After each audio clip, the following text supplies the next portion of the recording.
പൊതുവെ നമ്മുടെ മുന്നിൽ നിന്ന് കരയാത്ത വ്യക്തിയായിരിക്കും.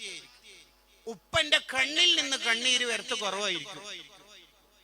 ഉപ്പ എപ്പോഴും ഹൃദയം കൊണ്ട് കരയുന്ന ആൾ. എന്റെ മോനിക്ക് ആ ഇഷ്ടപ്പെട്ട ടോയ്സ് വേണം, ചോക്ലേറ്റ് വേണം, ഡ്രസ്സ് വേണം എന്ന് പറഞ്ഞിട്ട് വാങ്ങിക്കൊടുക്കുന്ന ഉപ്പമാർ പലപ്പോഴും ജീവിതത്തിൽ സുഖം അനുഭവിക്കാത്തവരായിരിക്കും. ഇന്ന് നമ്മൾ കൊള്ളുന്ന എല്ലാ തണലും അവർ ഇന്നലകൾ കൊണ്ട വെയിലായിരിക്കും. ആ ഉപ്പക്ക് വേണ്ടി നമ്മൾ എപ്പോഴും ദുആ ചെയ്യണം, അവരെ സ്നേഹിക്കണം, അവർക്ക് വേണ്ടി എന്തും ചെയ്തു കൊടുക്കണം.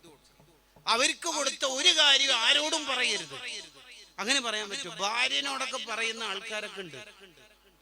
ഞാന് നിനക്ക് ഇന്ന് ക്യാഷ് തരണം എന്ന് വിചാരിച്ചതാണ്, പക്ഷെ ഉപ്പാക്ക് അർജന്റായിട്ട് കുറച്ച് ക്യാഷ് വേണമെന്ന് പറഞ്ഞിട്ട് ഞാൻ കൊടുത്തു.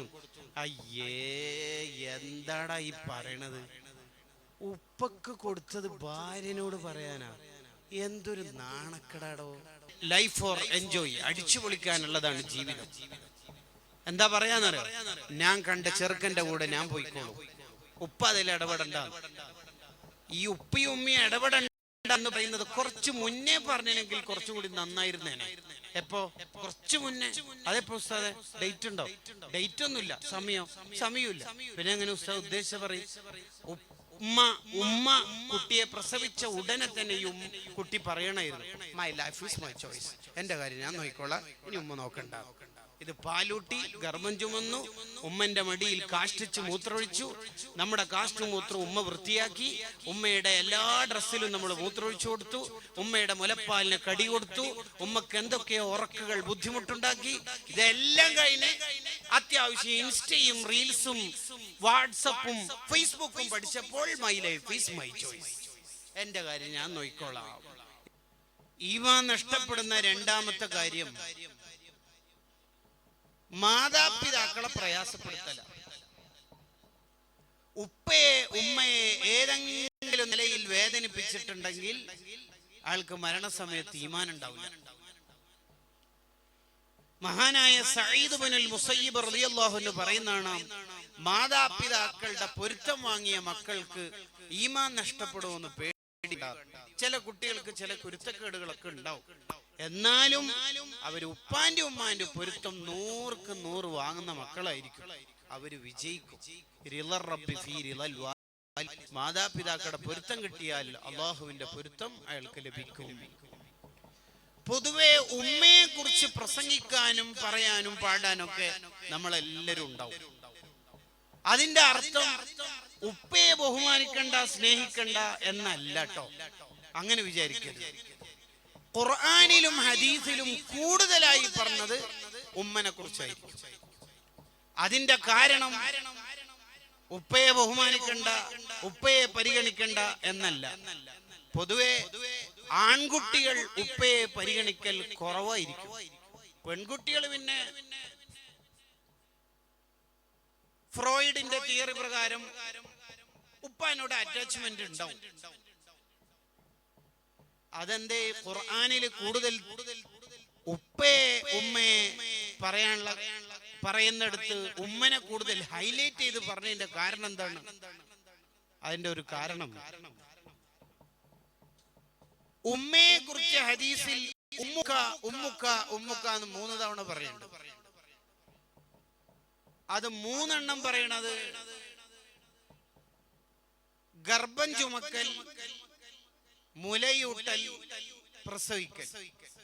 ഇതിലാരും പങ്കില്ല, ഉമ്മ മാത്രം എടുത്ത റിസ്ക് ആണ്.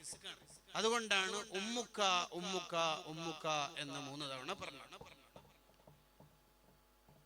ഈ 3 റിസ്ക് ഓർമ്മയില്ലാത്ത, നമുക്ക് പക്വതയില്ലാത്ത കാലത്ത് സംഭവിച്ചതാണ്.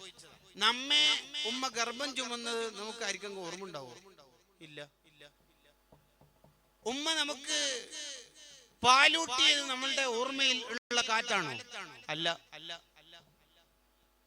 ഉമ്മ നമ്മെ പ്രസവിച്ചതിന് ശേഷം പ്രസവിച്ചതും മുലയൂട്ടിയതും ഗർഭം ചുമന്നതും ഇതൊന്നും നമുക്ക് ഓർമ്മയുള്ള കാലത്തല്ല.